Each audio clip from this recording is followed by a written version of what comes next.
Saya bacakan. Bang Zuma, tenang. Efesus 2 ayat 11. Karena itu ingatlah bahwa dahulu kamu sebagai orang bukan Yahudi menurut daging, yang disebut orang tak bersunat oleh mereka yang menamakan dirinya sunat, yaitu sunat lahiriah yang dikerjakan manusia. Kamu dulu bukan warga negara Israel, tidak mendapat bagian, tetapi sekarang di dalam Kristus kamu yang dahulu jauh menjadi dekat oleh darah Kristus. Jadi dengan matinya Yesus tersalib, dulu kita yang bukan dinamakan orang Yahudi yang melakukan ritual, itu sekarang boleh selamat karena ada darah Kristus. Jadi boleh disunat dan tidak boleh disunat.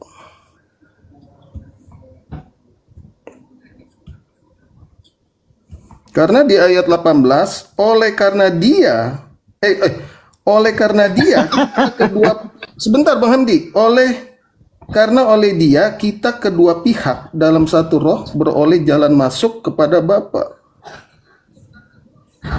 Dan di ayat 15, sebab dengan matinya Yesus sebagai manusia, ia telah membatalkan hukum Taurat dengan segala perintah dan ketentuan untuk menciptakan keduanya menjadi satu manusia baru di dalam dirinya, dan dengan itu mengadakan damai sejahtera. Sekarang saya mau tanya sama Bang Zuma. Boleh Bang Zuma? Boleh. Di mana di dalam Al-Quran, ya, Nabi Anda dikatakan bersunat? Udah dijawab tadi itu. Udah di skip aja Pak Cuma. Udah dijawab. Siapa yang menyunat? Tidak ada ayatnya di dalam Al-Quran secara langsung dikatakan Nabi Muhammad bersunat. Lalu kenapa rupanya kalau tidak ada? Kalau tidak ada ayat ini kenapa rupanya? Al-Quran, Bang Zuma, itu adalah wahyu atau perkataan Allah. Mengapa wahyu perkataan Allah sendiri ini lupa disampaikan kepada sang Nabi Anda? Padahal sunat itu kalau tidak ada perjanjian. Kalau tidak ada perintah sunat, kenapa rupanya? Ya kenapa Anda bersunat itu aja Bang Zuma? Emang ada yang dilanggar kalau kami bersunat? Ada nggak yang kami langgar kalau kami bersunat? Begini Bang Zuma, tidak ada kata sunat, tidak ada yang menyuruh sunat. Iya, kalau tidak ada terus kami sunat, emang ada yang dilanggar? Ya nggak ada. Ya berarti benar. Terus kenapa jadi masalah? Jadi begini Bang Zuma, sunat di dalam Taurat Yahudi itu hanyalah wajib untuk orang Bani Israel. Kejadian 17 ayat 10 sampai 11. Iya. Perintahnya itu iya pemotongan betul. Kulit katan menjadi umat Israel. Yes, Abraham dan keturunannya iya, memang betul. Terus apa masalahnya? Ngapain kau cari sunat di Al-Quran? Ya, sekarang pertanyaan, kalau tidak ada di Al-Quran, kenapa Anda sunat begitu loh Bang Juma? Emang ada yang dilanggar kalau misalnya kami sunat? Ada yang terluka gitu? Ada yang sakit berarti hati? Kan kalau nggak bersunat nggak apa-apa gitu kan Bang? Iya, karena ada perintahnya kan? Di mana Bang Juma? Di Al-Quran ada perintahnya kan? Iya, nggak ada kan? Bagus, pintar. Nah sekarang di dalam perjanjian lama ada nggak perintahnya sunat? Ada. Di Kejadian 17. Siapa yang mengambil perjanjian lama ini untuk dijadikan sebagai kitab di agamanya? Maksudnya? Islam atau Kristen? Itu kan kitabnya Yahudi. Betul. Nah, terus yang ngambil kitabnya Yahudi ini Islam atau Kristen? Duh, sebentar Bang Suma. Karena begitu Bang Suma. Gimana? Kalau Anda katakan demikian, kenapa di Al-Quran? Bentar Bang Suma. Silakan Bang. Cari apa Bang? Ini cari data. Data, data. Bagus itu. Tak ada perintah di dalam Al-Quran, dan tidak ada kemudian Al-Quran menempelkan perjanjian barunya Yahudi di atas Al-Quran. Terus kenapa Anda yang panas? Nggak panas Bang Zuma. Iya, itu dia tadi. Siapa yang mengambil kitabnya Yahudi di mana di situ ada perintah sunat? Silakan. Kalau begitu, Bang Zuma, kenapa di Quran surat 2 Al-Baqarah 176, Al-Quran menyebutkan Taurat dan Injil itu berisi kebenaran? Untuk Duh, untuk ini siapa? Al-Quran Iya, sendiri yang mengatakan. iya. Taurat dan Injil itu berisi kebenaran, berisi cahaya, berisi hikmat, jalan lurus. Untuk siapa? Untuk siapa, Bang?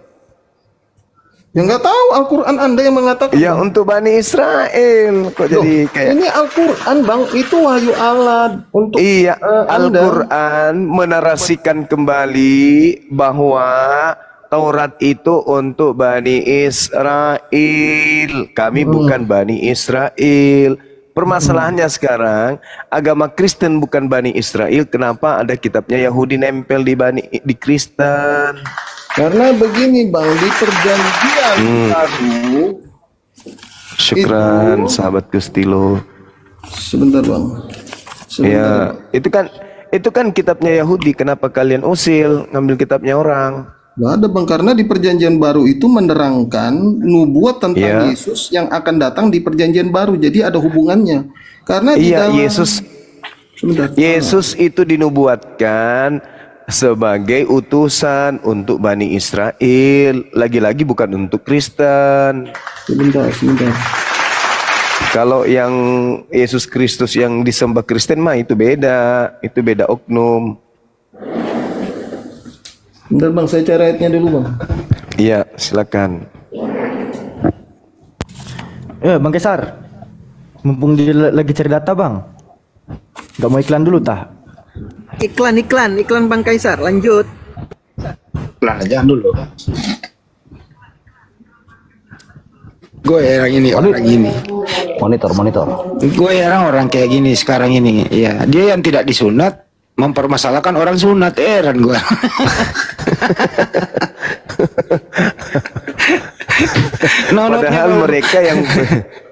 Padahal mereka yang pegang kitabnya orang agama Yahudi. Iya. Harusnya mereka yang sunat. Di situ perintah. Tak balik Indonesia. Nonotnya bau sangit. Dia protes orang nonot yang bersih. Ada nggak jurnalnya Diam dulu mengatakan kau, Bang Jeb. Bima? Jeb, Ada diam nggak dulu, Jeb. Diam dulu, Jeb. Kau nonot mau bau sangit. Kalau aku nggak bisa ngomong, aku turun aja. Ya silakan, nggak apa-apa. Nonot mau bau sangit. Kenapa kau protes nonot yang bersih? Heran gue lihat lu pade. Kalau kotor aja lu di sono. Membusuk lah kau. Bau sangit. Kau punya rem itu. Aku bilang aku nggak sunat. Fitnah aja kerja kau. Ya kau tadi bilang enggak. Oke, kayak ini, Bang. Nah, kalaupun Sorry Bang Juma. Di Lukas 24. Baru ketemu ada datanya. Ya. Itu ada Lukas 24. Sebentar Bang Juma. Maka itu ada hubungannya antara perjanjian lama dan perjanjian baru, karena perjanjian lama nggak bisa dihilangkan dari perjanjian baru, karena di Lukas 24 itu berkata demikian. Nomor 44. Wow, mantap Bang Juma. Bentar saya bacakan Bang Juma. 46, ya.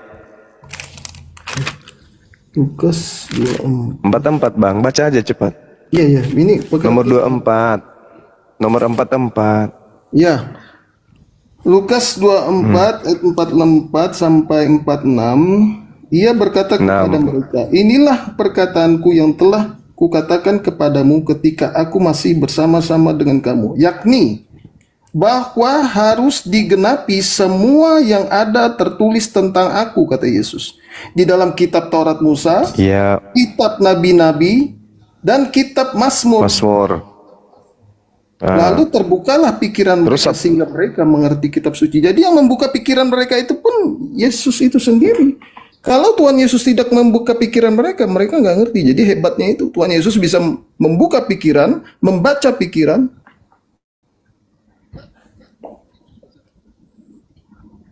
Ya. Lalu apa lagi? Katanya kepada mereka ada tertulis demikian, Mesias harus menderita dan mereka ini siapa? Mereka ini siapa, Bang? Ya, kepada murid-muridnya kan? Iya, Bani apa dia? Siapanya? Mereka ini. Orangnya Israel. Nah, gitu dong. Berarti Yesus berkata kepada Bani Israel Iya, terkait tadi dengan kan Bang Zuma Taurat. tanya kenapa di perjanjian Apa lama hubungannya tak dengan diambil Kristen?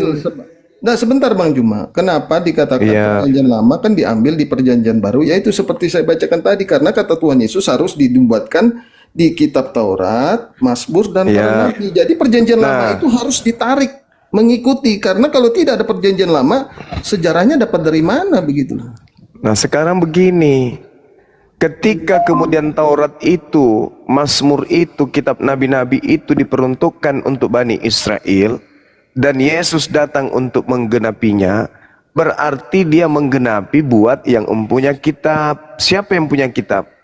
Bani Israel. Maka itu saya bacakan lagi, Lagi-lagi bukan untuk hanya Bani untuk orang Israel. Bukan hanya untuk Israel, karena di Kolose 2 ayat 11. Sebentar Bang Juma, ya itu yang tadi saya katakan. Kalau nyebrang ke Kolose Bang, itu berbicara mengenai Yesus Kristus yang berbeda lagi. Itu Yesus Kristus yang datang kepada Paulus. Efesus, sebentar, sebentar. Efesus 2 nomor 15. Iya. Wah, ini tahun Bang Juma dari gua. Nih, Jadi di Efesus 2, memang saya agak lambat Bang. Maklum saya ini bukan debater, saya hanya menyaksikan siapakah Yesus itu. Yesus itu adalah firman atau perkataan Allah yang menjadi manusia. Kenapa perkataan Allah itu menjadi manusia? Karena Allah itu maha kuasa. Maka itu perkataannya itu bisa menjadi manusia. Kenapa menjadi manusia? Karena saudara dan saya manusia ditebus oleh manusia. Karena Sang Bapa sendiri tidak bisa turun ke dalam dunia yang maha suci maha kudus. Tidak ada satu orang pun yang dapat melihat Allah. Maka di Kolose 1 ayat 15 mengatakan Yesus itu adalah gambar Allah yang tak terlihat. Maka itu perkataannya menjadi manusia. Coba Anda baca nomor 3 nomor 6, Yohanes 3 nomor 6.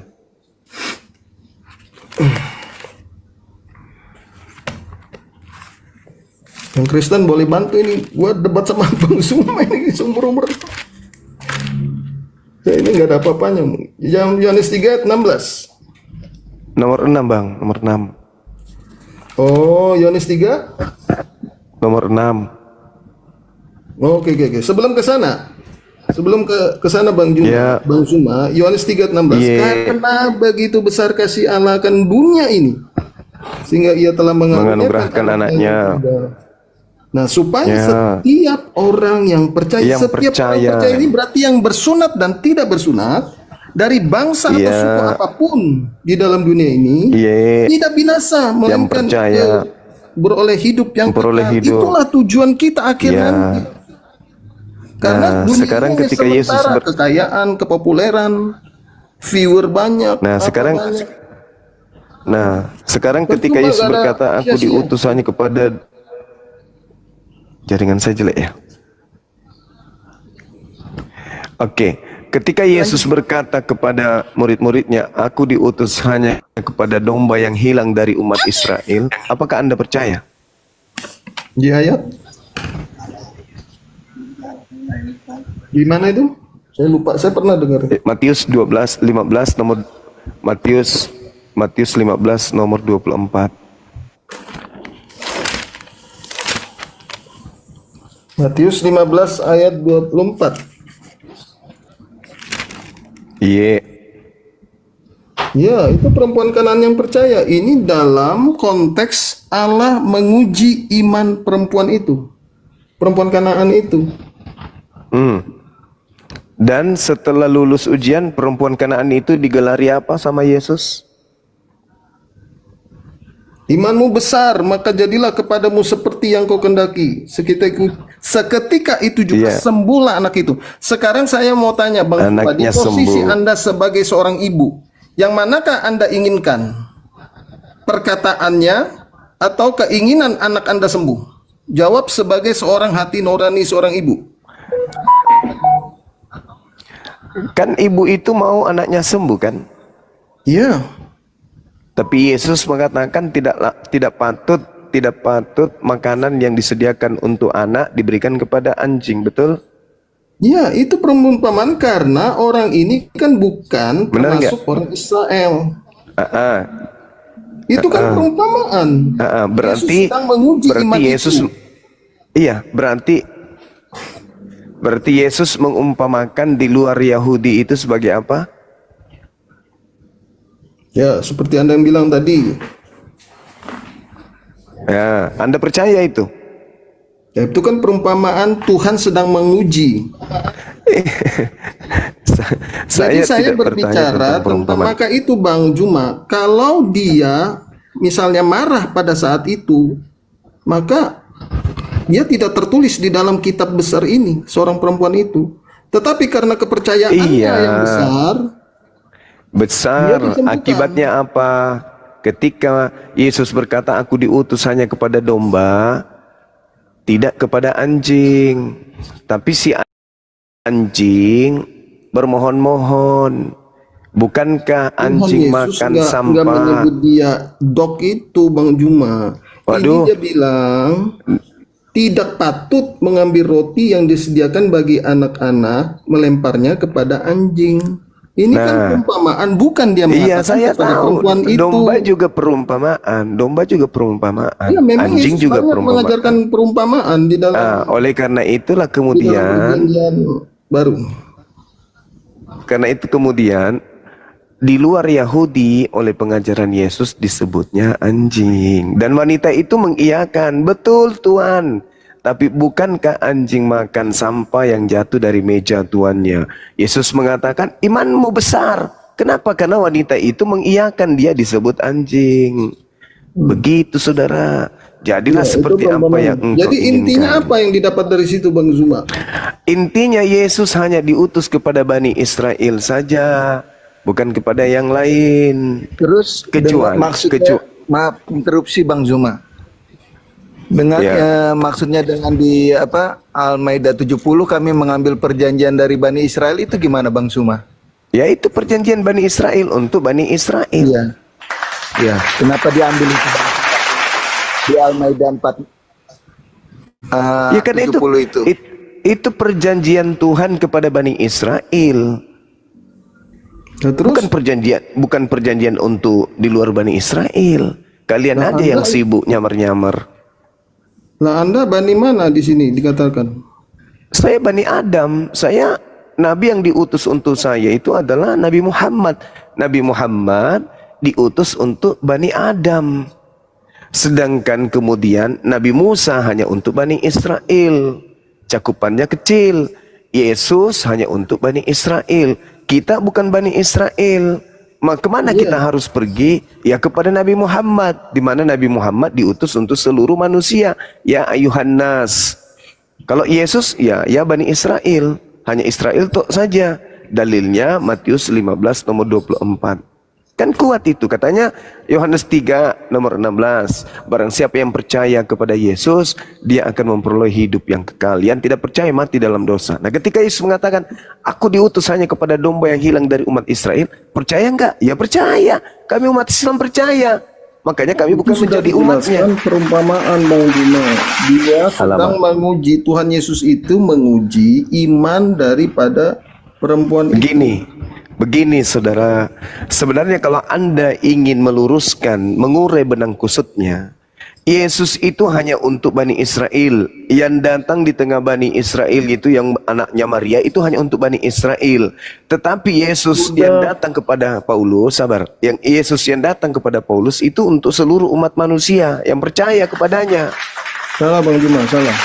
Karena di Yohanes 3:16 tadi Bang Zuma, karena begitu besar kasih Allah akan dunia ini. Iya, kami ini orang Islam percaya. Kami percaya, kami bukan Bani Israel. Kami bukan Bani Israel, tapi kami percaya kalau dia itu diutus hanya untuk Bani Israel. Itu loh. Sekarang sebentar Bang Juma, kalau Anda katakan Yesus untuk orang Israel saja, maka di Yohanes 3 ayat 16 itu karena begitu besar kasih Allah akan dunia ini, apa maksudnya? Iya. Siapapun di atas muka bumi ini yang percaya Yesus itu adalah utusan untuk Bani Israel, maka dia akan diselamatkan. Itu karena begitu besar kasih Allah akan dunia ini, berarti justru di dalam dunia karena ini itu, termasuk justru karena semua bangsa.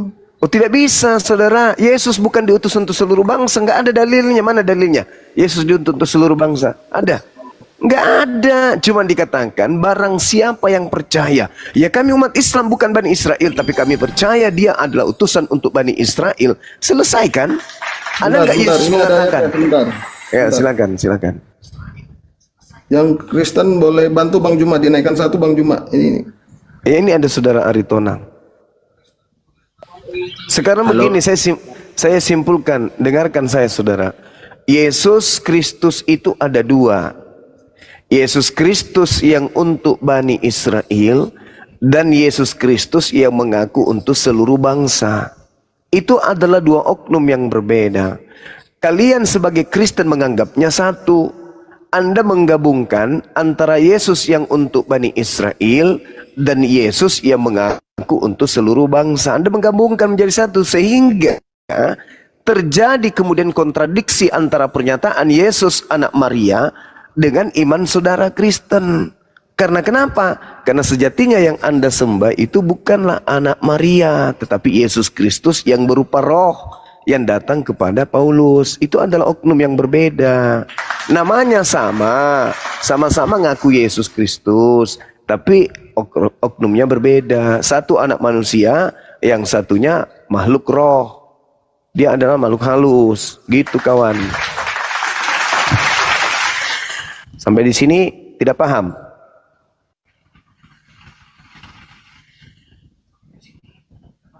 Oke, di Matius 20 ayat 20. Izin membaca Matius 20 ayat 20. Kata Yesus, "Apa yang kau kehendaki?" Jawabnya, "Berilah perintah supaya kedua anakku ini boleh duduk kelak di dalam kerajaanmu.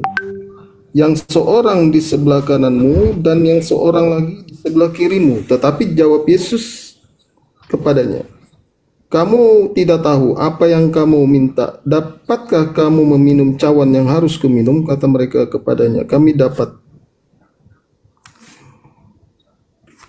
Apa Yesus berkata kepada mereka, "Cawanku memang akan kamu minum, tetapi hal duduk di sebelah kananku dan di sebelah kiriku aku tidak berhak. Aku tidak punya hak. Diberikan kepada orang-orang bagi siapa Bapakku telah menyediakannya." Dengar hari itu marahlah ke-10 murid yang lain kepada saudara itu. Tetapi Yesus memanggil mereka lalu berkata, "Kamu tahu bahwa pemerintah bangsa-bangsa memerintah rakyatnya dengan tangan besi, dan pembesar menjalankan kuasanya dengan keras atas mereka." Sebentar. Di Markus 10 ayat 41, sorry, salah baca. Rubah lagi. Markus 10 ayat 41.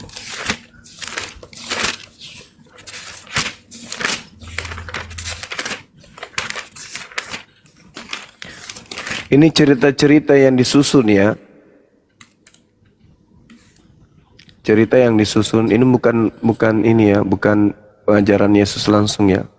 Tapi cerita yang kemudian disusun oleh penulis Markus. Yang konon katanya Yesus yang berkata, konon. Oh ini, akulah jalan kebenaran.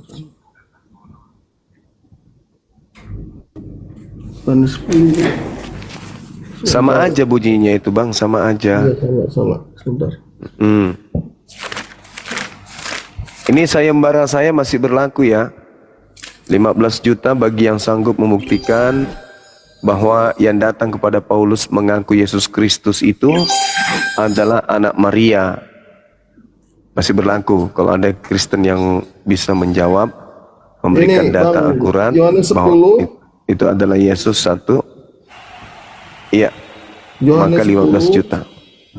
Yohanes 10 ya. ayat 17 sampai 18. "Bapa mengasihi aku oleh karena aku memberikan nyawaku untuk menerimanya kembali. Tidak seorang pun mengambilnya daripadaku, melainkan aku memberikannya menurut kehendakku sendiri. Aku berkuasa memberikannya dan berkuasa mengambilnya kembali. Inilah tugas yang kuterima dari Bapakku." Maka itu dia mendapat tugas, maka itu dia disebut utusan. Karena Iya, begini ya. Bang Juma, mohon baca Bang Apa? Juma. Karena di Quran surat 19 Maryam 17, kami mengutus roh kami kepadanya, maka ia menjelma di hadapannya menjadi manusia yang sempurna. Dan di Quran surat 4 An-Nisa 171, Isa anak Maryam itu utusan Allah dan firman-Nya. Di 43 As-Sukruf 61, dan sesungguhnya Isa inilah jalan yang lurus. Di Quran surat 1 Ali Imran 45, Isa anak Maryam terkemuka di dunia dan di surga. Terus? Di Quran surat 43 As-Sukruf 61, dan sesungguhnya Isa memberi pengetahuan tentang hari kiamat. Enggak Jadi begitu. kenapa yang saya tanya Bang Juma, Tidak Bang begitu Juma, yang mau saya terjemahannya tanya, kawan, jangan dipelintir. kenapa Anda tidak mengimani Sang Isa itu yang sudah muncul di abad 1, sedangkan Nabi Anda muncul di abad ke-7?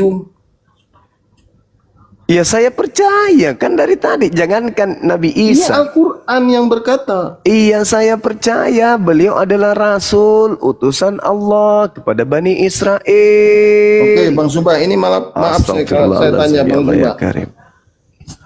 Menurut Anda, siapakah yang memerintah untuk mempunyai istri 1, 2, 3, 4? Allah kah? Atau Nabi Anda? Allah. Allah. Ngapa loncat-loncat ini kawan? Oh, iya. Kemana? Kenapa loncat-loncat? Kenapa? Kita kan harus pembuktian. Siapakah Nabi Anda ini? Loh, kalau mau membuktikan sosok Nabi yang betul atau salah, jangan ke Al-Quran. Lari ke Bible saudara. Nabi palsu itu yang datang setelahnya, setelah Yesus, mengaku bertemu dengan Allah, dengan Roh Kudus, atau mengaku bertemu dengan Yesus Kristus. Waspadalah kepada nabi-nabi palsu yang datang kepadamu, kata Yesus. Nabi palsunya ini mengaku bertemu dengan Roh Kudus atau mengaku bertemu dengan Yesus Kristus. Karena iya, gimana? Yang saya tanya, di mana di Perjanjian Lama seorang nabi bisa kena racun, bisa kena sihir? Di mana di Perjanjian Lama nabi-nabi orang Israel itu bisa kena sihir, bisa diracun? Kenapa jadinya kayak ini ya diskusinya ya? Anda mau mencari kelemahan di Islam itu nggak akan pernah bisa Anda temukan. Yesus berkata, waspadalah kepada penyesat yang datang kepadamu dengan memakai nama Yesus dan berkata, akulah Kristus. Itu penyesatnya itu. Menurut Yesus, penyesatnya datang mengaku bernama Yesus dan mengaku bergelar Kristus. Itu penyesatnya. Tidak ada Yesus mengajarkan, waspadalah kepada penyesat yang datang kepadamu dan berkata, akulah Muhammad, dan dia akan berkata, akulah sallallahu alaihi wasallam. Tak ada. Penyesatnya datang dengan mengaku bernama Yesus dan bergelar Kristus. Tertulis di Matius 24 nomor 4 nomor 5. Itu kawan, tidak ada itu. Penyesat setelah Yesus terangkat ke langit muncul. Penyesat itu mengaku bernama Yesus dan bergelar Kristus. Nah itulah yang datang kepada Paulus. Paulus itu adalah utusan daripada Yesus, dialah. Nah, Paulus itu ditunjuk ya, Yesus sendiri, Rasul dalam perjalanannya ke Damsik. Nah, itulah yang datang mengaku sebagai Yesus Kristus kepada Paulus sebagai penyesatnya. Yang datang kepada Paulus di Damsik itu penyesat, ngaku-ngaku Yesus. Itu ada suara dari langit yang mengatakan, itulah penyesatnya kawan. Coba Anda baca Matius 24 nomor 23. Jadi apabila ada orang yang berkata, akulah Yesus, ada di sini, ada Yesus di sana, jangan kau percaya. Sebab Kristus palsu atau Yesus palsu dan Nabi palsu akan datang dan banyak melakukan mukjizat sekiranya mungkin menyesatkan orang-orang pilihan. Jadi menurut Yesus, penyesat yang datang setelahnya, setelah dia, itu bernama Yesus dan bergelar Kristus. Makanya setelah kemudian Paulus mengaku bertemu dengan Yesus, murid-murid Yesus tidak ada yang percaya. Makanya sampai hari ini orang Yahudi tidak Kristen. Paulus mengaku aku diutus hanya kepada non-Yahudi. Galatia 1 nomor 15, nomor 16. Makanya kalian itu adalah pengikut Yesus Kristus. Tapi Yesus Kristus mana yang kalian ikuti? Yesus Kristus penyesat yang datang kepada Paulus. Makanya saudara mati-matian mencari bagaimana caranya Yesus yang adalah anak Maria menjadi Tuhan. Tidak bisa, karena Yesus membatasi dirinya hanya untuk Bani Israel. Yesus membatasi dirinya hanya sebagai rasul, utusan Tuhan untuk Bani Israel. Kalian orang luar garis yang kedatangan sosok bernama Yesus Kristus juga. Tapi itu bukan Yesus anak Maria sang penginjil, bukan. Oke, Bang Suma, saya mau menanggapi. Yang datang kepada kalian itu penyesat yang mengaku bernama Yesus Kristus. Begitu kawan. Bang Suma, saya mau menanggapi. Silakan. Di dalam Kisah Para Rasul 9. Nomor 5. Tuhan Yesus sendiri memerintahkan kepada Paulus. Nah itulah penyesatnya datang ke Paulus. Mengaku Yesus. Yesus anak Maria tidak pernah datang kepada Paulus.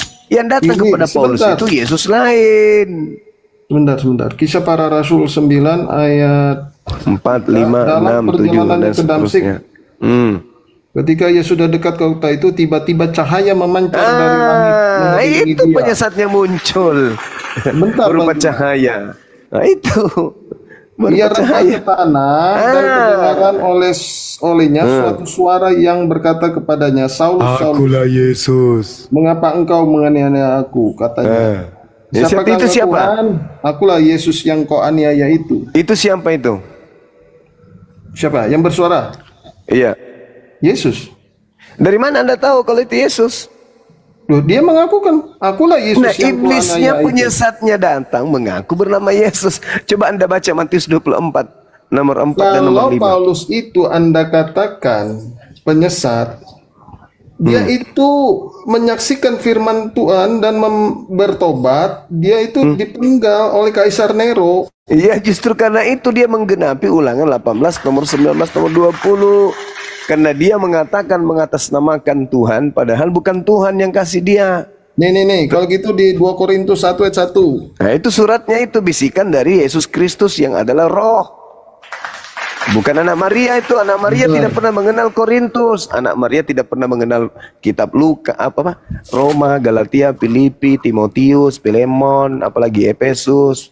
Itu anak Maria tidak pernah mengenal itu. Yang mengenal itu adalah Yesus Kristus sang penyesat yang datang kepada nabinya bernama Paulus. Saya bacakan dulu 2 Korintus 1 ayat 1 dari Paulus yang oleh kehendak Allah menjadi Rasul Kristus Yesus. Bagus, Anda membuka aibnya Paulus. Sejak kapan kemudian Yesus berfirman, bersabda kepada Paulus? Tidak pernah. Yang bersabda kepada Paulus, yang memberikan kemudian ilham kepada Paulus itu adalah makhluk halus berupa cahaya yang datang kepadanya dengan mengatasnamakan Yesus Kristus. Sekarang saya mau tanya, Anda suka menyalahkan Paulus penyesat? Lah itu fakta, itu fakta, bukan menyalahkan. Di mana Al-Quran menyatakan Paulus itu penyesat? Al-Quran mengatakan wa iyyaduuna illa syaitanan marida. Yang orang-orang kafir sembah. Iya, orang kafir. Paulus, orang kafir. Yang orang dimana kafir. Ayatnya di mana? Al-Quran mengatakan itu kawan. Misalnya dalam surah An-Nisa ayat 120. Yang mereka sembah adalah setan yang durhaka. Atau dikatakan bahwa yang menjanjikan mereka, angan-angan mereka itu adalah iblis. Itu jelas itu. Ya'iduhum wa yumannihim wa ma ya'iduhum syaitan illa gurura. Jadi orang kafir, Paulus in the gang, yang telah menerima janji-janji dari iblis, membangkitkan angan-angan kosong dari iblis. Padahal iblis itulah yang menjanjikan tipuan belaka kepada orang-orang kafir. Iblis datang mengaku akulah Yesus yang kau aniaya. Itu bukan Yesus anak Maria itu. Itu iblisnya yang datang kepada Paulus. Dan Yesus pun menubuatkan di dalam Lukas 21 nomor 8, waspadalah kepada penyesat yang datang kepadamu dengan memakai namaku dan berkata, akulah Kristus, waktunya sudah dekat, jangan kamu percaya. Berarti kalau Yesus tidak bohong, berarti kalau Yesus tidak bohong, akan datang setelahnya penyesat bernama Yesus Kristus. Kalau Yesus tidak bohong. Nah, sekarang permasalahannya, benar tidak ada sosok datang setelah Yesus terangkat ke langit mengaku Yesus Kristus? Ada. Yang mana itu? Yang datang kepada Paulus, yang datang kepada Ananias, yang datang kepada penulis Wahyu di Pulau Patmos. Itu semua adalah Yesus palsu yang datang mengajarkan Kristen. Yesus yang asli, kawan, Anda cari sejarahnya dari usia dia lahir sampai usia 33 tahun. Dia tidak pernah mengajarkan tentang kekristenan. Dia tidak pernah mengajarkan untuk disembah. Dia tidak pernah mengajarkan. Sabar. Coba Anda lihat di dalam Matius 10 nomor 5 nomor 6. Yesus berpesan kepada ke-12 muridnya agar jangan ke bangsa lain. Sedangkan sosok yang datang di tengah-tengah Bani Israel, Yesus yang datang yang keluar dari kubur berpesan apa? Pergilah ke seluruh dunia, jadikanlah seluruh bangsa menjadi muridku. Itu berbeda.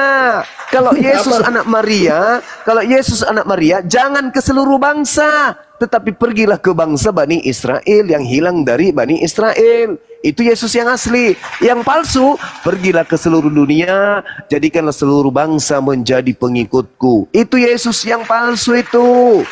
Kalau Yesus yang asli, baca di Matius 10 nomor 5 nomor 6. Yesus berpesan kepada ke-12 muridnya agar jangan ke bangsa lain, tetapi pergilah kepada bangsa Bani Israel saja. Itu Yesus yang asli. Kalau yang palsu, pergilah ke seluruh bangsa, jadikanlah seluruh bangsa menjadi pengikutku. Itu berbeda satu orang, Bang Zuma, yang disalib ya Yesus sendiri. Oh, tidak bisa, kawan. Berarti ada dua Yesus menurut Anda? Yes, betul. Menurut Yesus, bukan menurut saya. Yesus A dan Yesus B itu yang mana?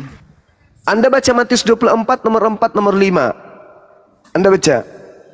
Nggak ada dalam iman kepercayaan kami. Yesus ya baca memang, karena kalian itu didoktrin seakan-akan Yesus yang datang kepada kalian itu adalah anak Maria, padahal itu bukan, itu penyesat.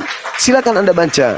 Yang menyesatkan itu adalah mereka yang tidak mengakui bahwa Yesus itu adalah Sang Juru Selamat. Lah kami mengakui dia Juru Selamat bagi Bani Israel, tapi dia bukan Juru Selamat bagi seluruh orang. Dia datang hanya untuk Bani Israel saja. Yang mengatakan dia untuk seluruh dunia itu siapa? Yesus mana ada pernah mengatakan itu? Yang Anda baca Yohanes 11, mana ada Yohanes, Bang? Yohanes 14 ayat 6. Coba, akulah jalan, akulah kebenaran, akulah hidup. Iya kan? Tidak ada yang sampai kepada Bapa tanpa melalui aku. Aku ini utusan untuk Bani Israel. Maka kami melalui itu. Umat Islam melalui jalan itu. Yesus mengatakan aku diutus hanya kepada domba yang hilang dari umat Israel. Umat Islam melalui itu. Bahwa umat Islam percaya Yesus adalah Nabi Rasul untuk Bani Israel saja. Kamilah yang melalui jalan itu. Bukan kalian. Kalian melalui jalan makhluk yang keluar dari kubur yang ngaku-ngaku Yesus Kristus. Ingat Bung, di dalam kitab saudara sendiri diterangkan begini. 1 Yohanes 3 nomor 8. Barang siapa yang tetap berbuat dosa berasal dari iblis, sebab iblis berbuat dosa dari mulanya. Untuk itulah Yesus datang menyatakan dirinya supaya Yesus membinasakan perbuatan-perbuatan iblis. Berarti Yesus membinasakan perbuatan iblis, bukan Yesus yang dibinasakan oleh iblis di tiang salib. Itu oknum yang berbeda, kawan. Oke, itu terserah Anda. Di Roma 10 ya bukan terserah saya, itu Bible yang mengatakan kayak begitu, ya, Anda salah menafsirkan. Roma 10 saya tidak 9. mentafsirkan. Anda baca 1 Yohanes 3 nomor 8, kawan. Anda Quran baca. hanya sebagian berita para rasul. Al-An'am 34. Anda baca, kawan, 1 Yohanes 3 nomor 8. Yesus datang membinasakan pekerjaan-pekerjaan iblis. Jangan dibalik. Iblis membinasakan Yesus, jangan dibalik. Guru saya kenapa, Kenapa, Bang? Guru saya tadi tolong dinaikkan dulu. Bukan guru itu, orang Bukan guru sedeng itu, bukan Bang. guru. Nah, itu guru saya, Sakit Bang. jiwa itu. Bukan orang gila itu, orang gila. Berarti Orang gila Anda itu. berguru sama orang gila. Roma 10 ayat 9. Nah, itu bisikan Yesus Kristus yang datang Sebentar, kepada Paulus. sebentar. Beda. Sebentar. Di Roma 10 ayat 9, sebab Barang siapa sebab kamu berkata dengan mulutmu, sebentar. Yesus adalah Tuhan, maka engkau Sebab akan jika kamu diselamatkan. mengaku dengan mulutmu bahwa Yesus adalah Tuhan dan percaya dalam hatimu bahwa Allah telah membangkitkan Dia dari antara orang mati, maka kamu akan diselamatkan. Oke, Karena pertanyaan saya. dengan hati orang percaya dan dibenarkan, dan dengan mulut orang mengaku dan diselamatkan. Pertanyaan Karena kitab saya suci berkata, itu- barang siapa percaya kepada Dia tidak akan dipermalukan. Oke. Sebab tidak ada Saya tes. bertanya, Ini boleh Bang kan? Juma, Anda baca ayat 12, sebab Iya, tidak saya ada ngerti, saya perbedaan hafal. antara orang Saya Yahudi hafal, saya dan hafal, orang saya Yunani. hafal, saya hafal. Karena itu Saya Allah hafal. yang Sekarang satu permasalahannya itu Tuhan adalah- dari semua orang, Sekarang- kaya bagi semua Oke, orang sekarang yang berseru kepadanya. Iya, silakan aja. Yesus yang dimaksud di kitab Roma itu bukan anak Maria. Yesus yang dimaksud di dalam kitab Roma itu adalah Yesus yang datang kepada Paulus. Ia menginginkan seluruh bangsa mempertuhankan dirinya. Beda kawan, semakin Anda membaca surat-surat Paulus, semakin Anda membuka tabir rahasia yang dirahasiakan selama ini, bahwa Kristen ini adalah pengikut setan yang Sekarang datang kata kepada Anda, Paulus. Yesus ada dua di perjanjian lama. Yesus anak Maria dan sekali. Yesus yang mana lagi? Yes. Yesus yang bukan manusia. Yesus bukan Ayo. manusia. Baca Di mana Galatia ayatnya 1 itu? nomor 11. Di mana? Baca Galatia 1 nomor 11, nomor 12. Anda baca. Galatia 1. Nomor 11, nomor 12. Bentar. Silakan saudara, silakan. Baik. Izin Abang Zuma. Iya, lanjut. Izin Yesus sebentar ya. Teman-teman jangan lupa di tap layar dan jangan lupa ya love orange itu ada korun, nanti boleh dikasih love orange, karena kalau tidak ada love orange akun kita ini agak goyang. Kalian paham kan? Biasanya sudah pasti paham. Beberapa di sini ada yang namanya Bani-Bani dan Roma-Roma ya. Untuk selanjutnya teman-teman saya bacakan sebentar ya Yosua ya, sembari kamu mencari. Ada tertulis ya teman-teman di kisah para pembuat kejahatan, bilangan dan bilangin, kejadian dan kejatuhan hasil dari penyelidikan. Ada 4 penulis kafir parah tersesat lama mengikuti iblis Farisi rambut sedikit di kepala, mengumpulkan cerita narasumber daripada warga, juga menyelidiki dari pemuda setempat dan tua-tua. Menyatukan cerita dengan ajaran pagan dewa Yunani Roma, kami mendengarnya tertawa terucap mati meja. Apabila kalian melihat si botak pembinasa keji bertemu dan memakai nama dengan ilusi, jangan imani, jangan percayai, dan jangan ikuti.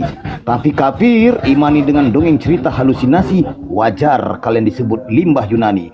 Pantas dungu dan sesat kalian sampai kini. Kafir setan bilang bayi itu adalah sesembahan, lahir langsung bisa main futsal dan balap motoran.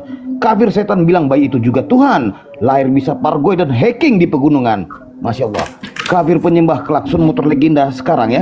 Kalau naik cuma congor doktrin dan dogma, bayi comel menjelma jadi Tuhan manusia, lalu berubah seperti Power Ranger merah, reinkarnasi menjadi kura-kura ninja, mendingan kau sembah karung pupuk urea. Segala firman dan data Bang Zuma sudah bacakan, tapi kalian gak terima dan meniadakan. Satu pertanyaan yang ditanyakan, tapi satu gerobak jawaban yang kau lontarkan. Itu pun salah semua.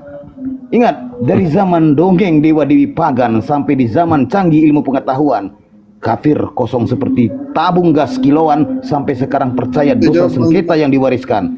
Ya, sekali lagi, Yesus berkata hanya untuk Bani Israel, bukan untuk sales agama portabel. Yesus tidak pernah menyuruh berbusana parlente dan style, kok malah kalian necis seksi terlihat mental. Sekian, stay tune, lanjutkan. Oke, saya Bang Juma, saya mau menjawab Yesus itu satu-satunya firman Allah yang menjadi manusia di dalam Yohanes 1 ayat 14. Salah Anda baca Matius 4 nomor 4. Semua manusia berasal dari firman. Sebentar. Yohanes 1 ayat 14, firman itu telah menjadi manusia dan diam di antara kita, dan kita telah melihat kemuliaannya, yaitu kemuliaan yang diberikan kepadanya sebagai apa? Anak tunggal Bapa. Berarti di sini tidak ada yang lain. Tidak ada yang dimaksudkan Anda Yesus yang lain. penuh kasih karunia dan kebenaran. Dan di ayat 18, tidak seorang pun yang pernah melihat Allah, tetapi anak tunggal Allah, berarti tidak ada yang lain yang ada di pangkuan Bapa, dialah yang menyatakannya. Berarti kalau Anda mengatakan Yesus itu ada dua, itu menurut narasi Ambang sendiri. Nah, sekarang begini, kalau Anda mengatakan anak Maria itu anak tunggal, berarti betul yang datang kepada Paulus itu bukan Yesus, karena Yesus itu hanya satu. Tapi kok ada Yesus baru? Yesus hanya satu. Lah, coba Anda baca Matius, coba Anda baca Galatia 1 nomor 11 nomor 12. Berani enggak Anda baca? Penyesat, Bang. Sekarang Anda baca Galatia 1 nomor 11 nomor 12. Berani enggak Anda baca? Sebentar. Coba. Nah, silakan. Galatia 1 nomor 11 nomor 12. Ini judulnya bagaimana Paulus menjadi rasul. Sebab aku menegaskan kepadamu, saudara-saudaraku, bahwa Injil yang kuberitakan itu bukanlah Injil manusia, bukan Injil sembarangan manusia-manusia karangan manusia. Karena aku bukan menerimanya dari manusia, benar. Bukan manusia yang mengajarkannya kepadaku, tetapi aku menerimanya oleh pernyataan Yesus Kristus. Nah, sekarang pertanyaan saya, anak Tuhan yang tunggal itu anak manusia atau bukan? Iya, dia menjadi manusia yang dimaksud dengan anak Tuhan, anak manusia atau bukan? Bentar, saya jelaskan. Yang dimaksud dengan Injil manusia ini bukan manusia. Bukan. Yesus anak Maria ini anak manusia atau bukan? Saudara, jangan pura-pura bingung. Yang datang keluar dari Maria itu manusia atau bukan? Iya, manusia, tetapi yang datang kepada Paulus manusia atau bukan? Ini sebentar saya jelaskan konteksnya. Kalau Injil yang kuberitakan itu bukan Injil manusia, maksudnya bukan Injil manusia. Yang bukan dari Yesus. Yang dari Yesus itu kan manusia-manusia juga, pengajar-pengajar palsu. Bagaimana ceritanya? Aku bukan menerima dari manusia. Pengajar-pengajar berarti palsu. Bukan dari Yesus, berarti bukan dari anak Maria kan? Yesus itu memang diutus firman-Nya menjadi manusia. Mulai ngaco, mulai jurus makhluk keluar dari kubur kau pakai kawanku. Yesus anak Maria itu manusia. Inilah anakku, kepadanya aku berkenan. Yang dimaksud di situ adalah anak Maria, Yesus manusia. Sedangkan yang datang kepada Paulus bukan manusia, tapi ngaku Yesus Kristus. Berarti ada dua Yesus. Lagian Yesus kan berkata tuh, cuman Anda nggak berani baca. Matius 24 nomor 4 nomor 5, akan datang penyesat memakai nama Yesus dan berkata dirinya adalah Kristus. Berarti penyesat setelah Yesus menurut Yesus bernama Yesus Kristus. Berarti Yesus Kristus itu ada dua oknum. Satu nama, dua pribadi. Satu manusia, satu bukan anak manusia. Itu kawan. Lagi-lagi yang kamu ikuti, yang Kristen ikuti adalah Yesus yang adalah makhluk halus, yang datang kepada Paulus yang bukan manusia. Coba, berani enggak Anda baca Matius 24 nomor 4 nomor 5? Baca coba, berani enggak? Matius 24 nomor 4 dan nomor 5. Katakan tadi itulah bukanlah Injil manusia, itu maksudnya Injil-Injil yang di luar dari pengajaran Yesus. Sekarang saya mau baca di Matius. Iya, dia katakan, Paulus mengatakan, aku menerima Injil bukan dari manusia, berarti bukan dari anak Maria. Kan anak Maria itu manusia. Matius berapa tadi? Matius 24 nomor 4. Kalau Anda bisa Matius 24 nomor 4 dan nomor 5. Ya, kalau Anda bisa membuktikan secara akurat bahwa yang datang kepada Paulus itu adalah anak. Ya. Silakan. Matius 24 ayat 4, jawab Yesus kepada mereka, waspadalah supaya jangan ada orang yang menyesatkan kamu. Sebab banyak orang yang akan datang dengan memakai namaku dan berkata, akulah Mesias, dan mereka akan menyesatkan banyak orang. Nah, sekarang aja zaman sekarang banyak pengajar-pengajar palsu, penyesat-penyesat palsu itu banyak. Sekarang menurut Yesus penyesatnya datang memakai nama Yesus dan mengatakan dirinya adalah Kristus. Kalau digabungkan berarti penyesatnya bernama Yesus Kristus. Betul tidak? Duh, memang sekarang itu banyak penyesat-penyesat yang jangan sekarang. Kan itu ucapan Yesus kepada Bani Israel. bukan kepada orang yang ada hari ini. Yesus berkata kepada muridnya Bani Israel. Kenapa larinya ke sekarang? Yesus berkata kepada Bani Israel, Bani Israel muridku, waspadalah kepada penyesat yang datang kepadamu, sebab banyak orang akan datang dengan memakai namaku dan berkata, akulah Kristus. Dia akan menyesatkan banyak orang. Sekarang pertanyaan saya, menurut Yesus, berdasarkan dalil itu, penyesat itu bernama Yesus dan bergelar Kristus, alias Yesus Kristus, dan akan banyak menyesatkan orang. Nah, kebetulan Kristen ini disebut pengikut Kristus. Kristus mana yang diikuti oleh Kristen? Yang dimaksud Kristus yang anak manusia? Tunggu. Mesias palsu itu. Kristus anak manusia?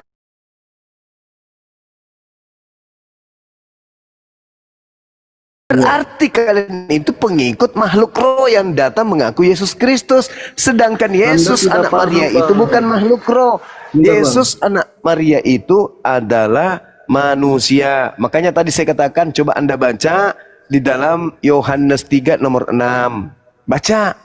Bentar, apa yang diperanakkan oleh roh adalah roh. Apa yang diperanakkan oleh daging adalah daging. Maria adalah daging, memperanakkan daging. Bentar Bang Juma, Ayo. ini mau saya bukakan di. Jadi kenapa Yesus Sang Firman itu menjadi manusia Bang Juma? Itu yang harus dipertanyakan. Kenapa? Alam semesta ini semuanya berasal dari Firman. Sama Tapi seperti yang Yesus. menjadi manusia hanya Yesus Bang.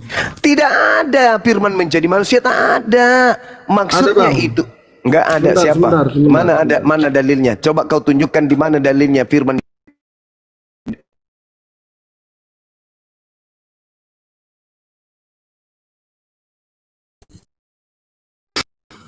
Gimana dalilnya Yesus adalah Firman? Di ayat di Quran surat 4171, Isa itu Rahullah, Rasulullah dan Kalimatullah. Kalimat itu apa?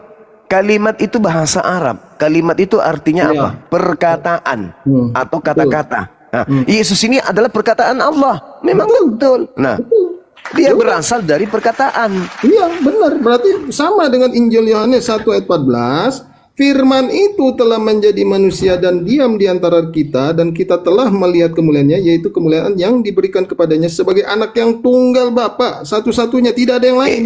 Karena kata Yesus, kalau begitu, kalau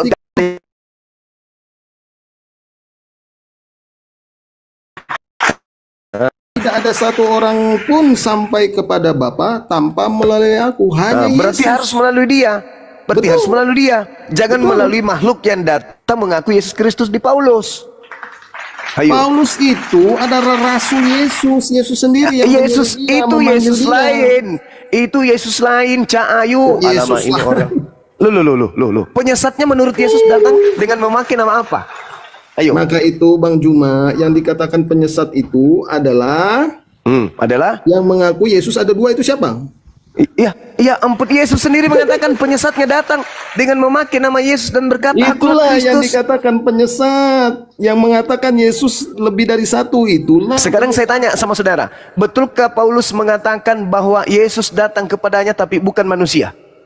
Iya, itu kan suara Yesus yang dari langit. Oke. Anda baca 2 Yohanes 1 nomor 7. Siapakah penyesat itu? Bukankah dia yang pergi ke seluruh dunia yang tidak mengaku Yesus datang sebagai manusia? Memang benar, Yesus itu datang sebagai manusia. Bang Zuma, sebentar dulu. Paulus mengatakan datang Yesus kepadanya bukan sebagai manusia. Astagfirullahaladzim, ya Allah ya Karim. Bahwa waktu perjalanan ke Damsyik itu kan Yesus sudah naik ke surga. Iya, yang datang kepadanya manusia atau bukan? Itu Yesus yang datang kepadanya adalah Yesus yang datang kepadanya itu Yesus Paulus, manusia atau Yesus bukan? Sebentar, maka itu kata Paulus, siapakah engkau Tuhan? Terus jawab Yesus apa? Akulah Yesus yang kau aniaya itu, tampaknya itu nggak ada, tapi suaranya ada. Maka itu Paulus mengerti. Nah, itu manusia atau bukan? Yang datang kepada Paulus itu manusia atau bukan? Nah, suaranya Yesus kan sudah duduk di manusia atau bukan? Manusia atau bukan? Suaranya Yesus. Manusia atau bukan? Yo, Yesus sudah di sorga, Bang. Manusia atau bukan? Yang datang kepada Paulus. Iya. Suaranya Yesus. Manusia atau bukan? Ya suaranya Yesus adalah Yesus itu sendiri. Manusia atau bukan yang datang mengajarkan Injil kepada Paulus? Bernama Yesus Kristus itu manusia atau bukan? Ya suaranya Yesus, berarti ya memang manusia atau bukan? Sebentar, saya bacakan. Yukhadi'una Allah walladzina amanu wa ma yakhda'una illa anfusahum wa ma yash'urun.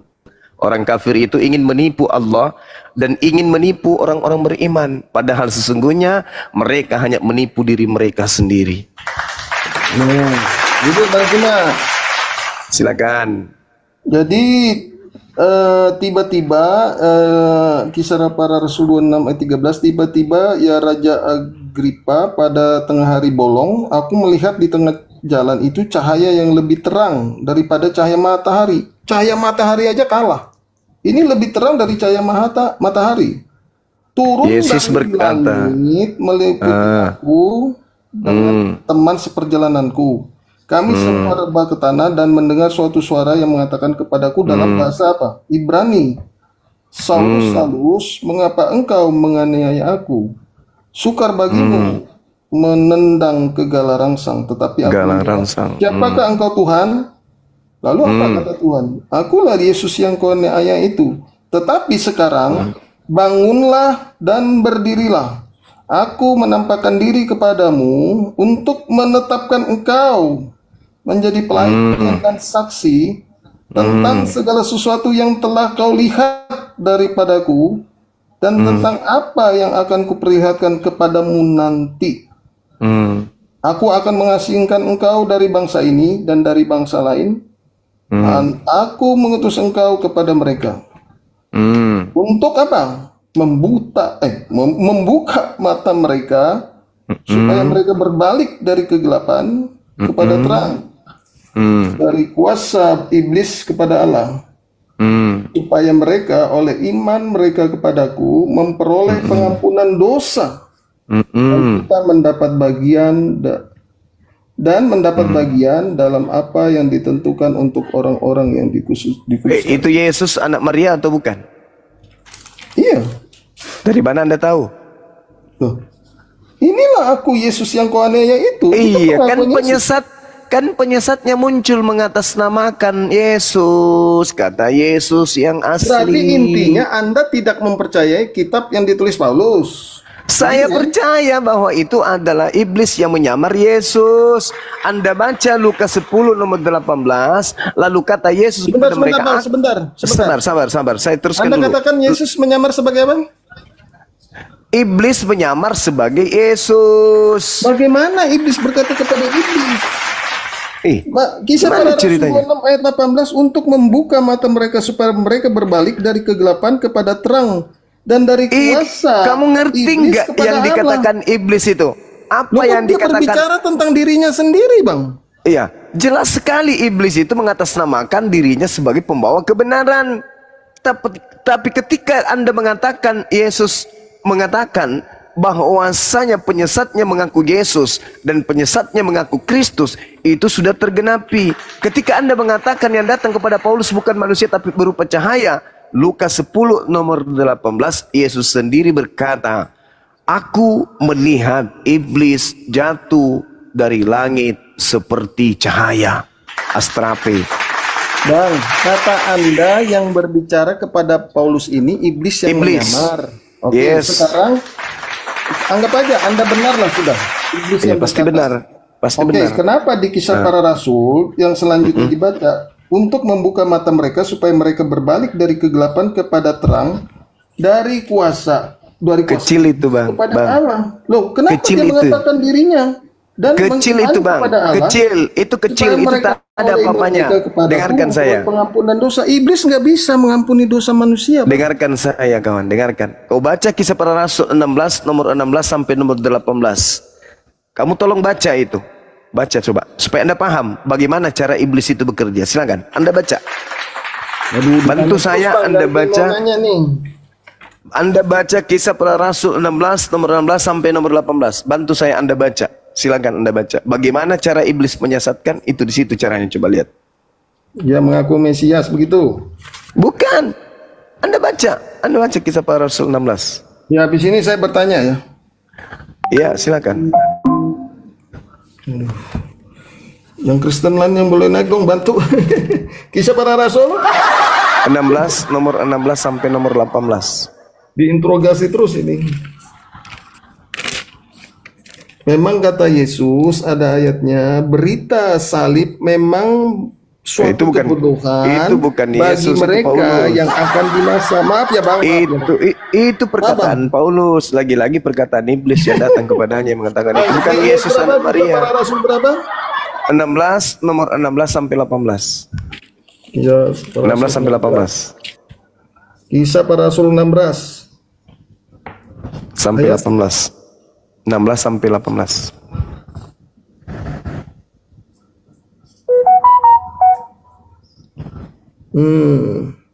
Coba Anda baca. Oke.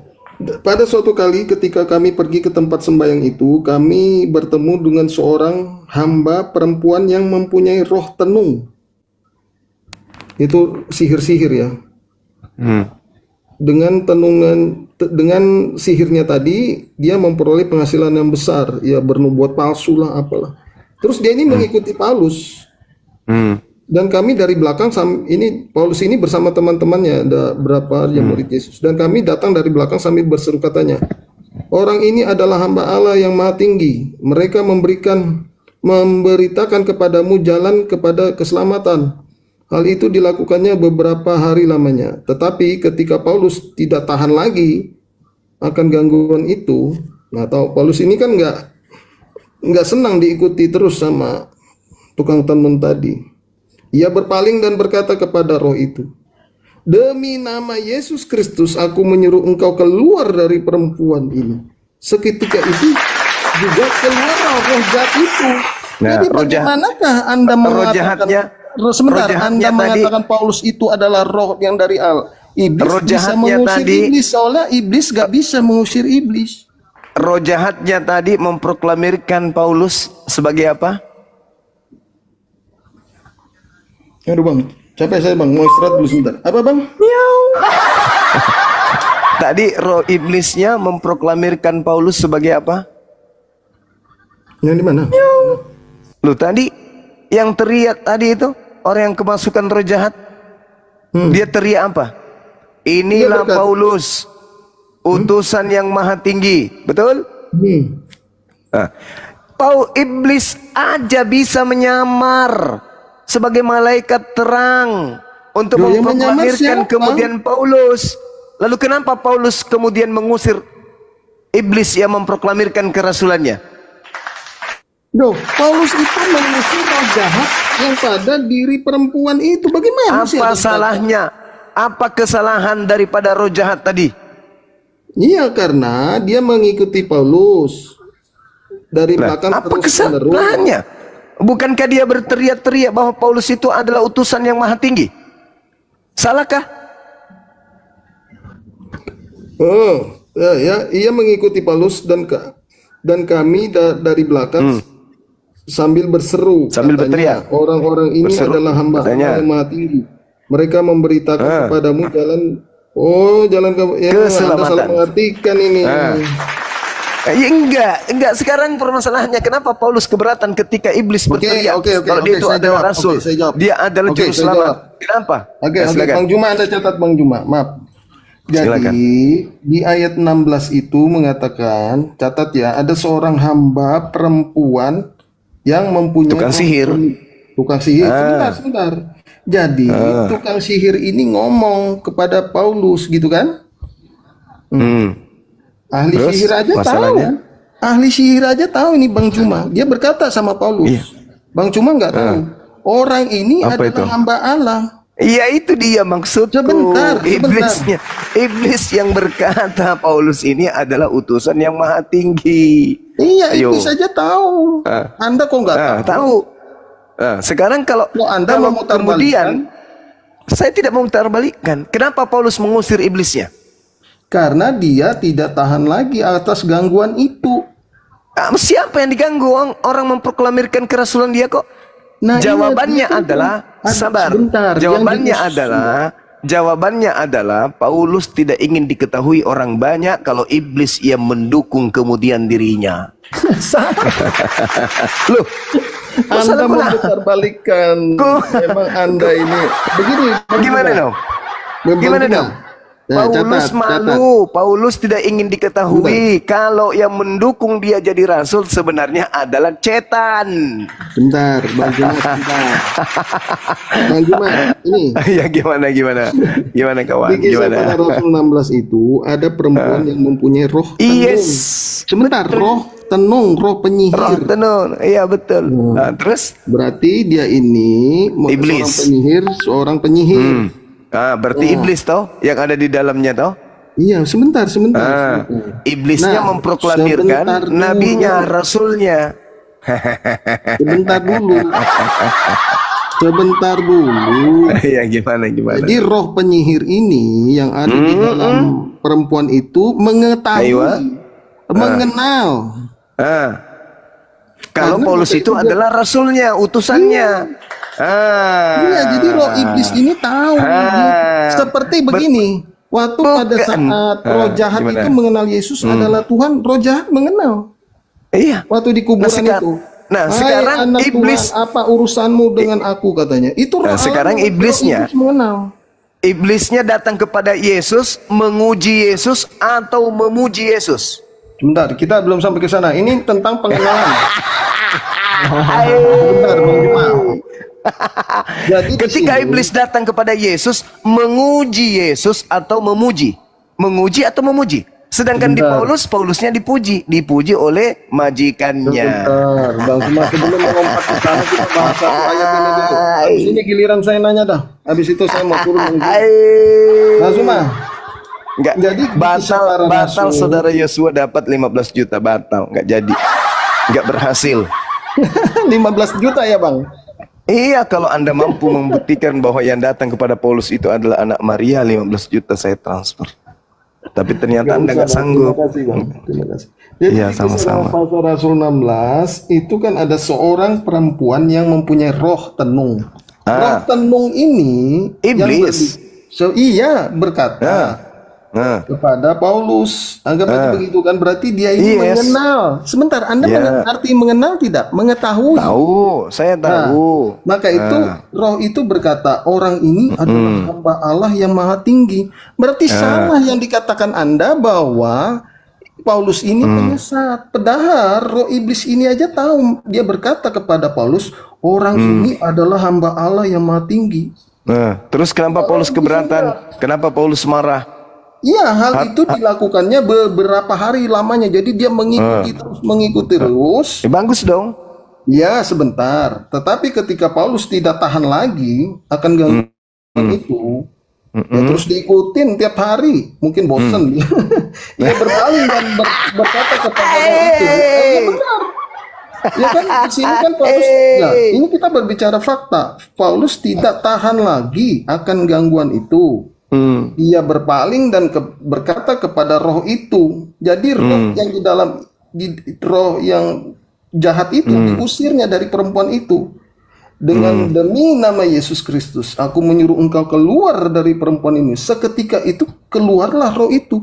Jadi bagaimana mungkin si Paulus ini yang Anda katakan roh jahat mengusir roh jahat?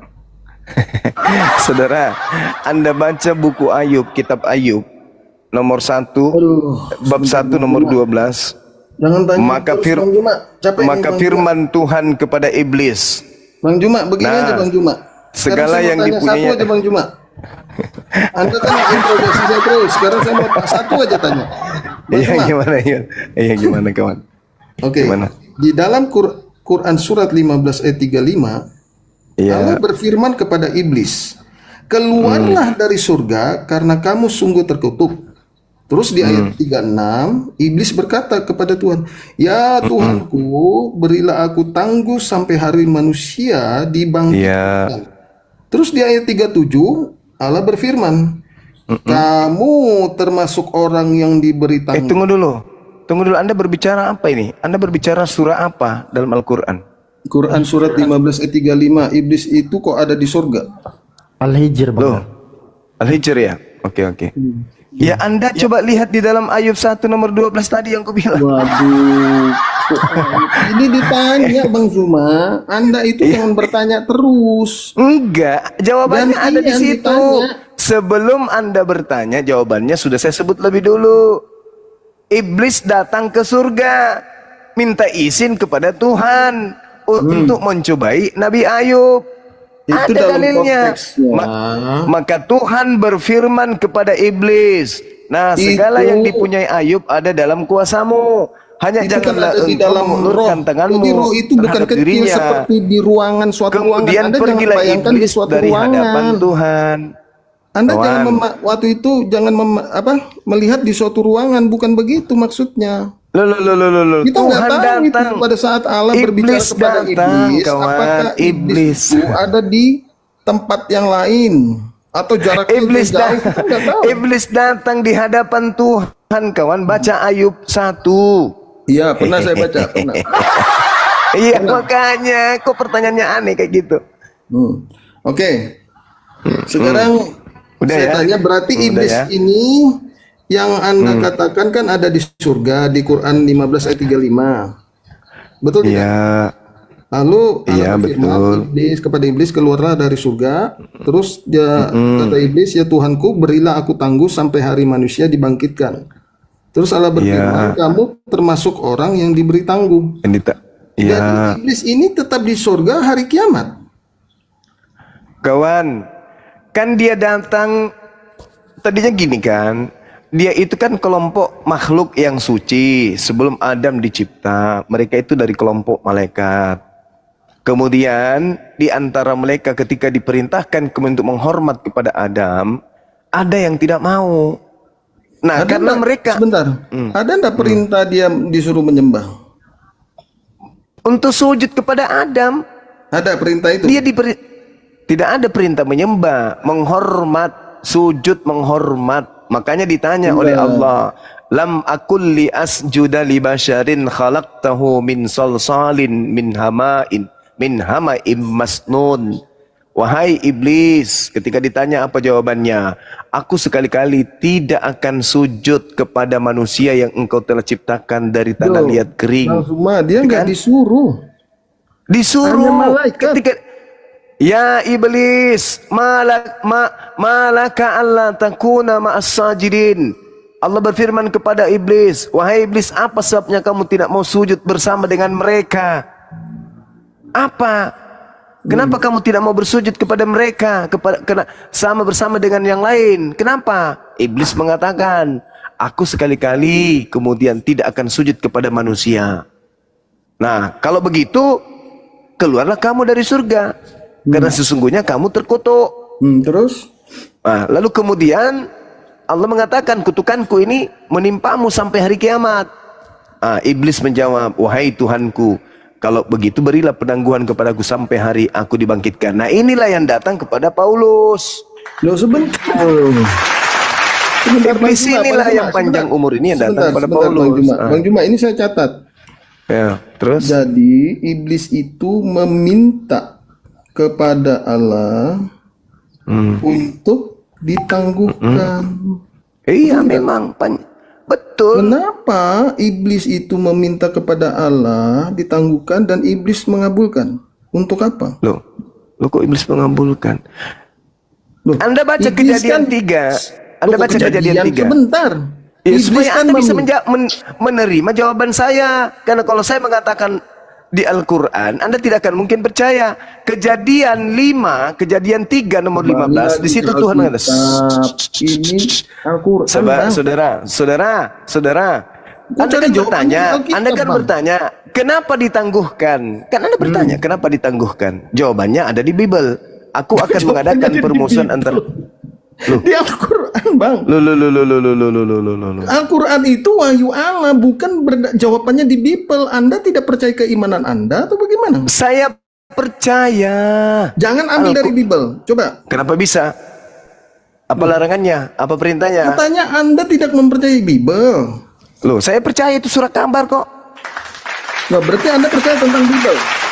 Iya, saya percaya itu surat kabar. Berarti Anda percaya tentang Bible? Ya saya percayalah. Kenapa Kalau emang? begitu Anda mengaku Yesus Kristus anak Tuhan yang menjadi manusia? Saya percaya bahwa dia adalah hamba Tuhan yang menjadi manusia. Ya benar, benar. Ya memang betul. Terus masalahnya di Berarti mana? Anda sudah mengakui Bang Zuma. Saya akui apa? Yesus itu adalah hamba yang diutus oleh Sang Bapa Ya, untuk memang datang betul. ke dunia ini untuk menebus dosa-dosa manusia, karena Bapa itu yang Maha Kudus, Maha Suci nggak bisa turun ke dunia. Oh enggak, Maka itu salah, itu penipuan perkataan itu. Sang Bapa itulah yang menjadi Itu manusia. penipuan, itu enggak ada, seperti itu enggak ada. Di mana di dalam kitabnya Yahudi dikatakan Tuhan datang menjelma menjadi manusia untuk menebus dosa manusia, enggak ada. Nah sekarang begini, ketika Anda menolak Kejadian 3 nomor 15, Memang orang Yahudi Saya tidak jawab pakai menerima, Al-Quran. karena Saya jawab ahli pakai Taurat Al-Quran. juga itu Saya yang jawab pakai Al-Quran. menghukum Yesus disalib, ahli-ahli Taurat. saya jawab pakai Al-Quran kalau gitu. Al-Quran mengatakan, qala bitu ba'dukum li ba'din adu walakum fil ardi mustaqarru wa mata'un ilahin. Allah berfirman, turunlah kamu akan saling bermusuhan satu sama lain. Bumi Tadi adalah ditangguhkan. Ya iya kan ditangguhkan. Makanya umat Islam memahami bahwa iblis dan manusia itu bermusuhan, bukan kerjasama kayak di agamamu. Bentar Bang Zuma. Bang Zuma, Apa? tadi kan iblis meminta kepada Allah Iya. supaya ditangguhkan. Apa jawaban Allah? Kamu ditangguhkan. Berarti Iya, masih maka di surga, Bang. Maka itulah kemudian ditangguhkan. Adam turun ke bumi, dia juga turun Sebentar ke bumi. dulu, Bang. Sebentar dulu. Anda Apa ini orang? Anda bertanya, saya menjawab. Giliran saya menjawab, sebentar dulu. Anda mau ngapain? enggak, Anda meloncat, Bang Zuma. Saudara, dengarkan saya. Dengarkan saya. Adam dicipta oleh Allah. Sebelum dicipta, Allah mengatakan kepada para malaikat, termasuk iblis, wa isqala rabbuka lil malaikati inni ja'ilun fil ardi khalifah. Wahai makhluk langit, aku hendak menciptakan kemudian seorang manusia, seorang pemimpin makhluk sebagai khalifah di atas muka bumi ini. Dari situ muncul kecemburuan. Kemudian dari malaikat yang ada di sana, hatinya membara. Kemudian mereka nggak suka mendengarkan berita itu. Maka kemudian ketika Adam dicipta, sebagian daripada malaikat yang diseru ini kemudian tidak mau sujud. Itulah maka mereka kemudian yang tadinya Azazil disebutlah kemudian iblis. Jadi iblis itu sifat pembangkang. Maka ketika kemudian dia bersumpah, aku akan menyesatkan, akan membuktikan bahwa manusia itu sebenarnya lebih rendah derajatnya daripada aku. Aku lebih pantas jadi pemimpin, bukan mereka. Maka iblis minta penangguhan usia. Maka Allah menangguhkan, mengiyakan. Makanya di dalam Al-Quran dikatakan, qala bitu ba'dukum lima'adin adu walakum fil ardi mustaqarru wa mata'un ilahin. Seirama dengan Kejadian 3 nomor 15 yang Anda tolak tadi. Kalau Anda menolak Kejadian 3 nomor 15, di mana Tuhan mengatakan, aku akan mengadakan permusuhan antara keturunanmu dan keturunan perempuan ini. Anda tolak itu kan? Maka saya larikan ke Al-Quran. Al-Quran juga mengatakan hal yang sama. Turunlah kalian dari surga ini ke bumi. Kamu akan saling bermusuhan satu sama lain. Antara keturunanmu dan keturunannya. Keturunan iblis dan keturunan daripada perempuan itu. Yaitu adalah Hawa. Itu aja pun. Sudah. Nah, apa lagi permasalahannya di mana? Jadi tadi kan iblis meminta penangguhan kepada Allah. Iya. Terus Allah, oke, setuju dah gitu kan? Iya. Nah, setelah ditangguhkan itu ceritanya gimana? Setelah ditangguhkan, iblis kan masih Ditangguhkan, di surga. itulah yang terjadi. Manusia dan iblis bermusuhan sampai hari ini. Bukan berteman kayak di agamamu, Cak Ayu. Inilah utusan dari yang maha tinggi yang menjadi juru selamat bagi kalian. Itu berteman namanya. Makanya Paulus tidak mau diketahui kalau sebenarnya dia itu utusan setan. Makanya setannya diusir. Hus, jangan sampai ketahuan kalau kita berkongsi. Itu maksudnya Paulus mengusirnya di Kisah 16 itu. Setan, lari kau di sini. Bikin malu aja. Jangan di sini, bro. Nanti kalau mau ngopi di belakang layar. Jangan kau terteriak bahwa aku ini utusan. Kau ini masa Jadi, kau yang begini. memperpamerkan saya si setan. Itu maksudnya. Oke. Jadi kan tadi iblis kan ditangguhkan, Allah setuju ditangguhkan sampai manusia habis, manusia habis semuanya. Nanti sampai hari kiamat dibangkitkan. Sekarang yang saya mau tanya, pada saat dia ditangguhkan itu, Adam dan Hawa makan buah terlarangnya di mana? Iya di surga lah, Cak Ayu. Di mana lagi? Apa lu pikir? Siapa yang menyuruh Hawa makan buah terlarang itu? Iya si iblis tadinya kan sudah bersumpah, aku akan membuat dia jatuh. Aku akan membuat dia jatuh. Sudah, akan saya catat. kan gitu. Sudah saya catat Bang Juma. Jadi begini. Pada saat dia tidak mau itu ada cerita ini juga ada di cerita di kitabnya Yahudi yang kalian ambil. Ada juga. Cerita ini. Adam dan Hawa itu di bumi makan buah terlarang. Nenekmu kiper, bagaimana ceritanya di bumi, Cak Ayu? Alamak. Nih saya bacakan di Kejadian. Oke, silakan Anda tunjukkan kalau itu di bumi, silakan. Kasih tahu di Irak, bilang di Irak pokoknya Pak dia. Sebentar, sebelum saya ke sana dulu ya, sebentar Bang Jumaya. Jadi yang tadi saya sudah catat, iblis kan nggak mau tunduk Adam dan Hawa. Iya. Terus dia ditangguhkan. Oke, ditangguhkan berarti diampuni 1 kali. Setelah itu dia ini rupanya bandel iblis ini, gara-gara di surga dia didiamkan, ditunggu. Oke, kamu di surga aja. Dia mencobai Adam dan Hawa ini lagi. Ya emang. Makan buah terlarang itu. Iya makanya dia datang mencobai kalian. Kesalahan siapa ini sebenarnya sampai membiarkan iblis ini mencobai iblis ini dibiarkan di surga sehingga dicobai Adam itu sampai 2 kali. Bagaimana ceritanya ini? Bagaimana ceritanya? Iblis bersumpah akan menyesatkan Adam dan keturunannya. Itu setelah dimakan buah terlarang, terus dia dihukum. Waduh, itu belum, Cak Ayu. Itu saat diminta menghormat. Sujudlah kalian semua kepada Adam. Itu belum ada cobaan untuk makan buah. Alamak. Terus pada saat dia makan buah terlarang itu apa akibatnya? Dia diusir, kemudian keluar dari surga, turun ke bumi. Padahal tadi sudah ditangguhkan kan? Loh, ditangguhkan buktinya dia masih hidup lagi dong. Maksudnya apa? Tadi kan katanya, oke, kamu ditangguhkan sampai manusia itu datang kedua kali.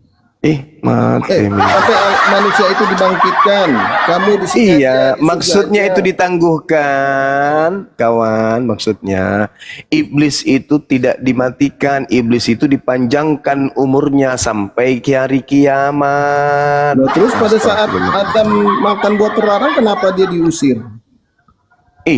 Ketika Adam kemudian di dalam surga, iblisnya datang untuk membuat salah ya ceritanya ya. Yang benar yang bagaimana, kawan?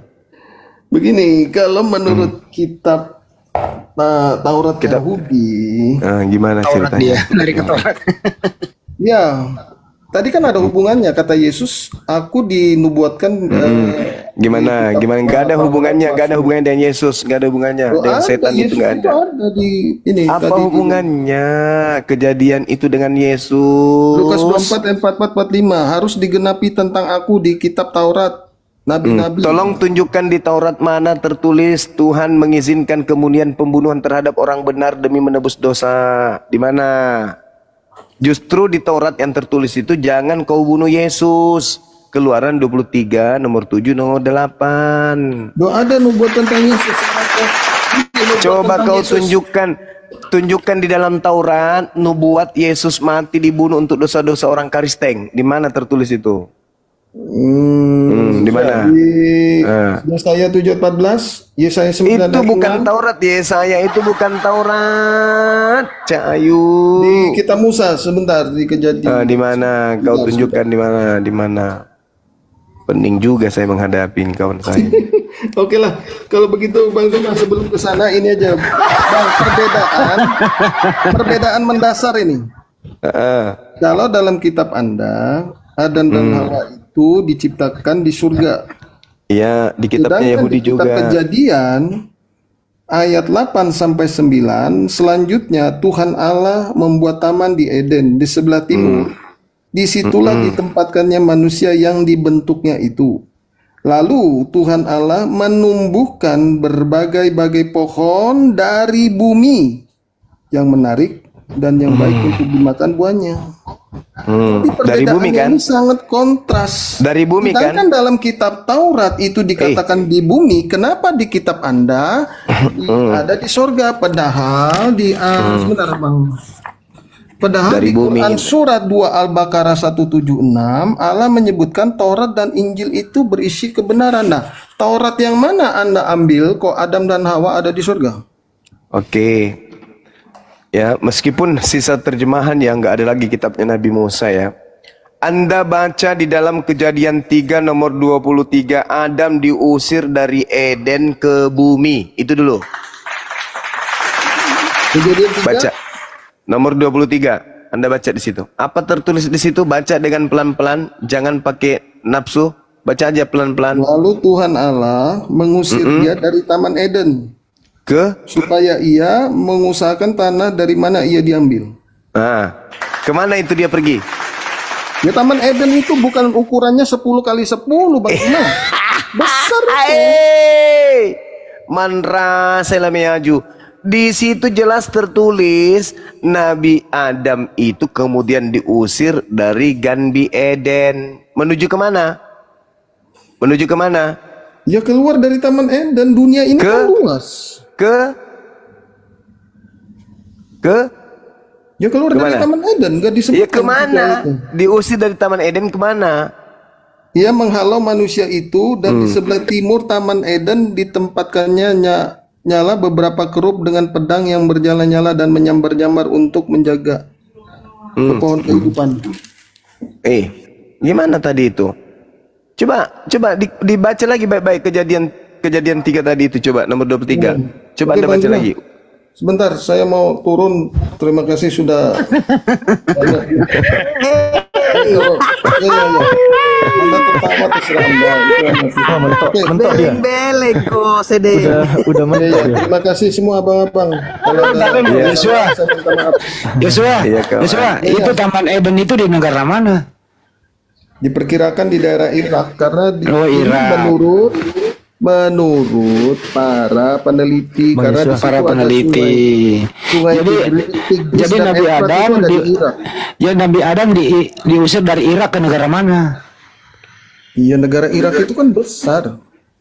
Dari RT berapa ke RT berapa? Oh, besar dia. Anda tahu negara Irak itu berapa ratus kilometer? Iya. Indonesia aja, maksudnya begini loh. Taman Eden itu kan letaknya ada di Indonesia begitu loh. Terus dia disuruh keluar dari Indonesia begitu. Keluar dari Indonesia, sorry. Taman Eden itu misalnya letaknya di Jakarta. Nah, terus dia disuruh keluar dari Jakarta. Ya nggak tahu dia besar Jakarta itu gitu loh maksudnya. Apa sih? Jadi begini aja teman-teman. Oh, jadi diusir dari dalam Irak sendiri, transmigrasi itu. Ya keluar dari Irak. Sebentar dulu. Ikuti program siapa nih transmigrasi? Program siapa itu? Sebentar. Jangan pertanyaan begini. Sebelum saya jawab, yang pasti ya, satu, menurut kitab Taurat, Adam dan Hawa itu diciptakan di bumi, sedangkan di kitab Anda dikatakan di surga. Ini dua hal yang mendasar. Di Septuaginta di surga, Bang. Nggak bisa nih, ini harus diluruskan. Abang itu korban terjemahan Kodeks Salemba, Bang. Nggak bisa, Bang. Jadi kodek apa kodek? Sabar. Kejadian 2:8 izin ya. Selanjutnya Tuhan Elohim membuat Taman Eden di sebelah timur. Disitulah ditempatkannya manusia yang dibentuknya itu. Timur di Septuaginta nggak ada. Lalu Taman Eden berasal dari kata paradeison ya. Akar katanya paradiso. Abang tahu nggak paradiso itu apa? Paradiso itu artinya selamat datang di Rumbang Kaisar. Di surga, Cahayu. Makanya kalian jangan jadi korban terjemahan Lembaga Salemba Indonesia gitu. Ya, sebentar Bang, sebentar. Paradiso itu surga. Sebentar. Makanya masuk akal pada saat Bang Zuma tadi membawa narasi, mereka dikeluarkan dari Taman Eden. Dalam arti dikeluarkan dari surga, bukan dari bumi dikeluarkan di permukaan bumi yang lain, tidak. Jangan jadi korban terjemahan Kodeks Salemba, Bangku. Ya, Sudah. jangan. Oke, saya Jadi bacakan lagi kalau ya. Anda katakan ini konsekuensi ya.